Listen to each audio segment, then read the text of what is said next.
Hello students, मैं प्रयागराज मिश्रा। स्वागत है आप सभी का एक बार फिर से हमारे चैनल टारगेट सेमेस्टर पर। आज हम स्टूडेंट्स बात करेंगे बहुत ही जेन्युइन टॉपिक पर। टॉपिक ये है कि आखिरकार सेमेस्टर एग्जाम की प्रिपरेशन कैसे करें। बहुत ही बच्चे यहाँ पर डाउट में रहते हैं, बहुत ही सस्पेंस में रहते हैं कि आखिर सेमेस्टर एग्जाम की प्रिपरेशन कैसे करनी है।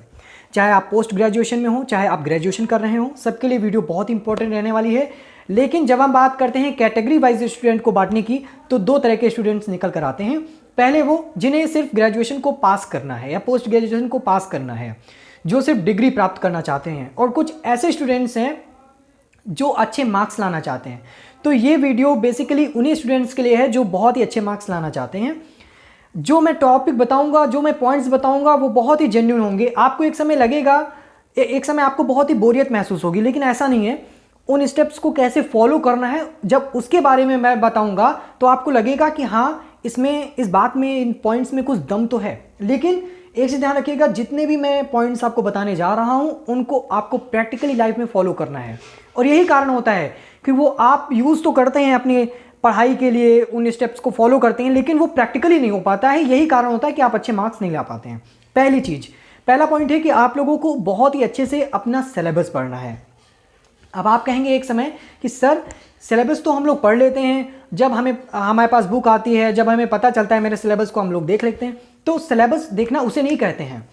सिलेबस को देखने का तरीका होता है कि आप किस चैप्टर में कितने सब पॉइंट्स हैं उनको देखो, और आपको जो स्टडी करनी होती है वो आप चैप्टर वाइज करते हो। इसकी जगह पर आप लोग उन पॉइंट्स वाइज करो जो उस चैप्टर्स के अंतर्गत आपके सब पॉइंट्स हैं। समझ रहे हैं मेरी बात को? मान लीजिए कि कोई एक चैप्टर है, उस चैप्टर में देखेंगे कुछ नीचे सब पॉइंट्स टॉपिक दिए होते हैं, और वो जो चैप्टर होता है वो पूरे टॉपिक्स पे बेस्ड होता है। वहाँ पे मान लीजिए एक चैप्टर, उनमें 5 टॉपिक्स हैं, तो जो आपको अपनी स्टडी करनी है उस सिलेबस को, उस पॉइंट्स को, उस सब टॉपिक्स को समझते हुए आपको करनी पड़ेगी। यानी कि आप एक अपना माइंड से तैयार कर लेते हैं कि मुझे एक दिन में एक चैप्टर कंप्लीट करना है। तो इसके बजाय, अगर आप एक दिन में एक चैप्टर करने के बजाय अगर आप लोग एक दिन में 2 टॉपिक्स या एक टॉपिक जितना आपसे हो पाता है वो करेंगे तो ज़्यादा बेटर होगा।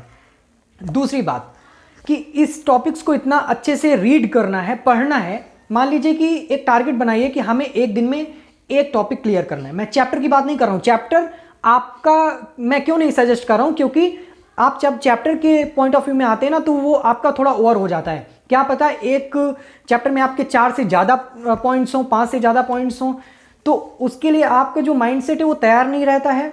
वो आपको लगता है कि आप तैयार हैं, लेकिन वो हो नहीं पाता है।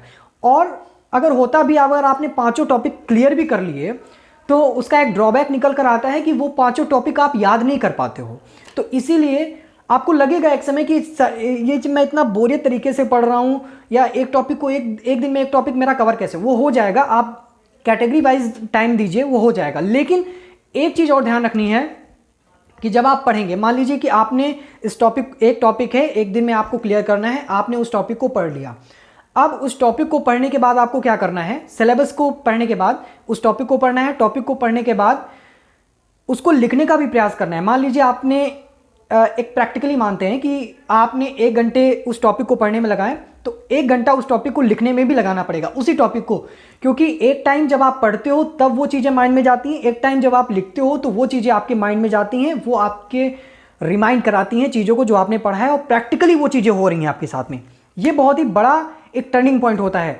आप लोग किसी भी चैप्टर को पढ़ते हो, आप लोग क्या करते हो कि आपने कह दिया कि 6 दिन में मुझे 6 चैप्टर्स पढ़ने हैं, आपने पढ़ते पढ़ते पढ़ते चले गए, लेकिन जितना आप पढ़ते हो उसको आप प्रैक्टिकली नहीं करते हो। यही कारण होता है कि आप एग्जाम में अपने क्वेश्चन को अटेम्प्ट नहीं कर पाते हो। जब आप एक छोटे से स्टेप को चलोगे ना, एक छोटे से स्टेप को, यानी एक पॉइंट को अगर आप पढ़ोगे एक दिन में, तो उसी पॉइंट को अगर फिर 1 घंटे बाद अगर आप लिखोगे, नोट डाउन करोगे, तो आपके लिए वो बहुत बेनिफिट होगा। ठीक है, बेनिफिशियल होगा, क्योंकि आप उसको प्रैक्टिकली लाइफ में यूज़ कर रहे हो जिसको आपने पढ़ा, और वो चीज़ें आपकी रिमाइंड होती जा रही हैं। अब दूसरा चीज़ क्या करना है आपको, जैसे मैंने आपको बताया कि आपको चैप्टर वाइज नहीं बताना है, पढ़ना है, आपको पॉइंट वाइज पढ़ने हैं। लेकिन एक चीज़ और, पॉइंट वाइज तो पढ़ना है, लेकिन हर एक पॉइंट के लिए टाइम नहीं देना है। ये आप लोग बहुत ही बड़ी गलती करते हो। टाइम कैसे नहीं देना है? मान लीजिए एक टॉपिक को पढ़ने के लिए आपने कहा कि पॉलिटिकल साइंस का ये टॉपिक हमको 1 घंटे में कवर करना है। आपके माइंडसेट में चीज़ आ गई कि ये टॉपिक आपको 1 घंटे में कवर करना ही है, तो उसके लिए आप अपने पढ़ने का तरीका चेंज करते रहते हो। मतलब आपको पता है कि 1 घंटे में हमारा कवर करना है, पहले आप उसको धीरे पढ़ोगे, जब आपको लगेगा कि अरे इसमें तो केवल अभी 15 मिनट बाकी हैं, तो आप उसी टॉपिक को जब आधा बचा होगा तो जल्दी जल्दी पढ़ोगे। तो वो चीज़ें आपके माइंड में नहीं आती, क्योंकि आपके माइंड की कैप्चर करने की भी एक कैपेसिटी होती है, तो वो कैपेसिटी डाउन पड़ जाती है जब आप उसको काफ़ी तेज़ी से उन चीज़ों को याद कराने में लग जाते हैं। तो याद कराना है तो उसका सबसे अच्छा तरीका जो मैंने दूसरा पॉइंट बताया था कि प्रैक्टिकली करना है, आपको लिखना है। आपको लगेगा कि ये चीज़ बोरियत बहुत होगी, बहुत बोरिंग लगेगा कि अरे ये जो मैं पढ़ चुका हूँ इसको क्यों लिख रहा हूँ, लेकिन आपको पता है वो क्वेश्चन अटेम्प्ट करने के लिए बहुत ही बेनिफिशियल है आप लोगों के लिए। तो तीसरा पॉइंट ये हुआ। चौथा पॉइंट आप लोगों का है कि जब आपने पहले सिलेबस रीड कर लिया, फिर आपने सिलेबस के पॉइंट जो सिलेबस को चैप्टर वाइज ना बांटते हुए आपने पॉइंट वाइज बांटा, पॉइंट वाइज को बांटने के बाद उसको आपने प्रैक्टिकली यूज़ किया, और उसके बाद जो तीसरा पॉइंट था कि आपने टाइमिंग देने के बजाय आपने टॉपिक चूज़ किए। यानी कि आपको ये नहीं तय करना है कि हमें 1 घंटे में एक टॉपिक क्लियर करना है, आपको सिर्फ टॉपिक चॉइस करना है, चुनना है कि हमें एक टॉपिक पढ़ना है 1 दिन में, चाहे जितना टाइम लगे उस टॉपिक को क्लियर ही करना है, लेकिन उसी फ्लो में जिस फ्लो में आपने उस टॉपिक को पढ़ने की शुरुआत की है। मेरी बातें बहुत ही ध्यान से, अगर ना हो तो वीडियो को फिर से रिवाइंड कर लीजिएगा, देखिएगा, ठीक है। अब बात करते हैं कि सिलेबस हो गया, टाइमिंग हो गई, टॉपिक्स हो गए। इसके बाद क्या करना है, जब आपका ये एक जो दिन का रिवीजन होता है ना वो प्रैक्टिकली हो जाता है जब आप उसको नोट डाउन करते हो। आपका एक हफ्ते में अगर मान लीजिए कि 6 टॉपिक हो रहा है, आपने एक हफ्ते में 6 टॉपिक किए, तो आपको एक दिन यहाँ पे स्टोर करके रखना पड़ेगा जिसके लिए आपको उन्हीं 6 टॉपिक्स का रिवीजन करना है। मान लीजिए कि एक टॉपिक को पढ़ने के लिए मोटा मोटा मान लीजिए आपने एक टॉपिक को पढ़ने के लिए जनरली आप 1 से 1.5 घंटा देते थे। मैंने टाइम नहीं बताया था, मतलब एक टॉपिक को लगभग खत्म करने में 1 से 1.5 घंटा आपको लगता था। लेकिन क्या हुआ कि अब उस 1 से 1.5 घंटे को खत्म करने के लिए आप 6 टॉपिक को अगर आप आधे घंटे में 1 घंटे में रिवाइज कर लेते हो तो वो कम नहीं है। तो साइकोलॉजी भी यही कहता है कि अगर आप किसी भी टॉपिक को पढ़ते हो या याद करते हो, किसी भी बात को याद करते हो, अगर वो आपके हफ्ते भर के अंदर उसका रिवीजन नहीं करते हो, वो चीज़ें आपके 90% चांस रहते हैं कि आप उसे भूल जाओगे। तो उसका रिवीजन करो। आपको पता है कि आपने पढ़ा है, आपने लिखा है उस चीज़ को, लेकिन उस 6 टॉपिक को एक दिन निकाल के सिक्योर करते हुए एक दिन आप उसको पढ़ो, आप उसको याद करो, ठीक है। जब आप उसका रिवीजन करोगे तो आपके माइंड में उसकी एक पिक्चर बनती चली जाएगी, और जब पिक्चर बनेगी तो आपको पता चलेगा कि प्रैक्टिकली हमारे साथ ये चीज़ें क्या हो रही हैं। अब इसी तरीके से आपको अपना पूरा जितना भी कोर्स है वो पूरा कंप्लीट कर लेना है। अब बारी आती है रिवीजन की। तो रिवीजन कैसे करना है, मैं नहीं बोलूँगा कि आप लिखकर ही रिवीजन करो फर्स्ट टाइम में, आपको एक बार फिर से उसको पढ़ लेना है, अच्छे से पढ़ लेना है, ताकि जब आप फर्स्ट अटेम्प्ट में पढ़ते हो तो आपको चीज़ें काफ़ी मिस हो जाती हैं आपकी चीज़ें, लेकिन आप सेकंड तो आपको वही मिसिंग पॉइंट्स आपको मिलेंगे कि हाँ, आपको लगेगा जब मैंने फर्स्ट रीडिंग की थी तो ये चीज़ मैंने मिस कर दी थी, तो आपने सेकंड रीडिंग में उसी चीज़ को बहुत ही अच्छे से पढ़ लिया। जब आपका कोर्स कंप्लीट हो गया तो आप रिवाइजन कर रहे हो उस चीज़ का, तो वो चीज़ भी आपके अंदर कैप्चर हो रही है, क्योंकि आप उसे रिविज़न करते रहते थे। एक तो रिवीजन आप लिख कर करते थे, फिर हफ्ते भर में आपका दूसरा रिवीजन हो जाता था जब आप उसको सारे टॉपिक्स को एक साथ संडे का टाइम निकाल के रिवीजन करते थे। अब आपने उसका फिर से रिवीजन करना स्टार्ट किया, तो एक जो पिक्चर होती है, एक जो मूवी होती है, वो आपके पूरे माइंडसेट में बन जाती है। टॉपिक वाइज मैंने इसलिए सजेस्ट किया था, चैप्टर वाइज इसलिए सजेस्ट नहीं किया, क्योंकि कुछ मेन पॉइंट्स होते हैं, जैसे मान लीजिए कि कुछ चीज़ों की विशेषताएँ होती हैं, कुछ चीज़ों के क्षेत्र होते हैं, कुछ चीज़ों के आपके महत्व होते हैं, ये सारे टॉपिक्स होंगे, तो उनके लिए आप एक फ्रेम तैयार कर सकते हो। इसी वजह से मैंने टॉपिक वाइज सजेस्ट किया है।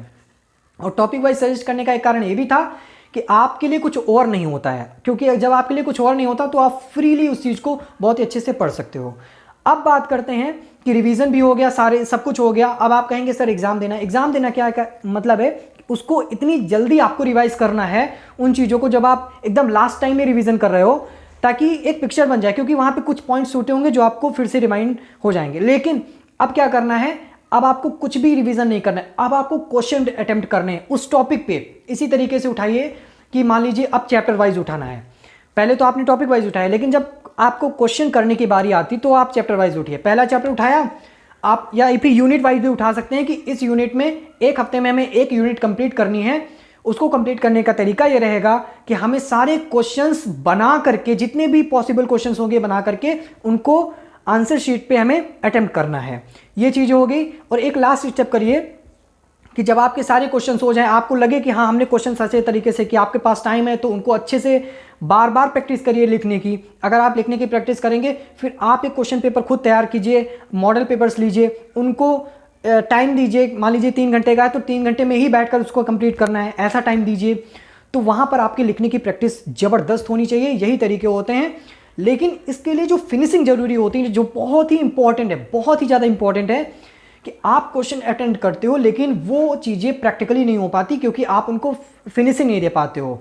आपने प्रैक्टिस बहुत की, आपने अपने दिमाग में सब कुछ पढ़ लिया, लिख लिया, आपने लिखने की भी प्रैक्टिस की, लेकिन प्रैक्टिकली कैसे लाना है? प्रैक्टिकली लाने का मतलब है कि उसको फॉलो करना है। करना है तो करना है। आप क्या करोगे, एक दिन पढ़ोगे आपको लगेगा ये तो बड़ा बोरिंग था, हटा दो। ऐसा नहीं करना। ये फिनिशिंग लाने का एक तरीका होता है। फिनिशिंग लाना है क्या? कोई भी टॉपिक आप पढ़ रहे हो उसके लिए आपको स्किप नहीं करना है, आपको टाइम टेबल सेट करना है कि मुझे इतना इतना ये सब मैनेज करना है, टॉपिक मैनेज करने हैं, टाइम मैनेज नहीं करना है, टॉपिक मैनेज करने हैं। तो उस हिसाब से आप अपने टाइम को देखते हुए, ये टाइम देखते हुए कि आपका एग्जाम कब है, ये टाइम नहीं देखते हुए कि हम इतना टाइम इस टॉपिक को देंगे, आपको टॉपिक वाइज चलते हुए ये देखते हुए कि एग्जाम कब है, उस हिसाब से आपको अपने टॉपिक को बांटना पड़ेगा, डिस्ट्रीब्यूट करना पड़ेगा, उस हिसाब से आपको पढ़ाई भी करनी पड़ेगी। ये पॉइंट्स थे। और इसकी फिनिशिंग के लिए एक बहुत ही लास्ट पॉइंट है, वो मैं एक अलग वीडियो में बताऊंगा, जहां पर होगा कि आपको आंसर शीट कैसे लिखी जाएगी, आपकी कैसे आंसर अटेम्प्ट किए जाएंगे और किस पेन का आप यूज़ कर सकते हैं। सारी चीज़ें होंगी जो यहाँ पर आपको एग्जामिनर को काफ़ी ज़्यादा इम्प्रेस करती हैं। और स्वाभाविक भी है, कोई भी हो, एग्जामिनर हो या आप हो, अगर आप अच्छा लिखोगे तो नंबर भी अच्छे पाओगे, ख़राब लिखोगे तो नंबर भी उसी हिसाब से मिलने वाले हैं। तो ये पॉइंट्स थे। अगर आपको वीडियो अच्छी लगी हो, देखिए वीडियो में मैंने जितना कुछ भी बोला बहुत ही जेन्युइन टॉपिक थे।